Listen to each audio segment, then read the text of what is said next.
দেওয়ার পরে সিঁদুর খেলাটা আমরা এটা করি, এটা আনন্দ একটা, এটা নিয়ম, সেইভাবেই আমরা এটা করে আসছি। সনাতন ধর্মের মানুষেরা বিশ্বাস করে যে মার বিসর্জনের পরে সিঁদুর খেলাটা এটা হয়, এটা স্বামী সন্তানের মঙ্গলের জন্য এটা আমরা করে থাকি। সিঁদুর খেলাটা আসলে মার সাথে আমরা 5টা দিন ছিলাম, মায়ের সাথে অনেক সুন্দর সময় কাটালাম। তো মা চলে যাচ্ছেন, মায়ের আশীর্বাদ স্বরূপ আমরা সিঁদুরটা খেলি আর কি। মা আমাদেরকে ভালো রাখুন, সবাইকে ভালো রাখুন, দেশ দেশের মঙ্গল করুন।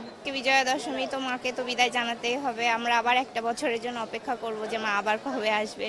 তারপর সিঁদুর খেলা আসলে অনেক ভালো লাগে। সিঁদুর খেলাটা মাকে সিঁদুর দান করা হয়। আমাদের সিঁদুর হচ্ছে আসলে বিবাহিত মেয়েদের সৌভাগ্যের প্রতীক। আমরা আমাদের স্বামীর মঙ্গলের জন্য এই সিঁদুরটা পরে থাকি।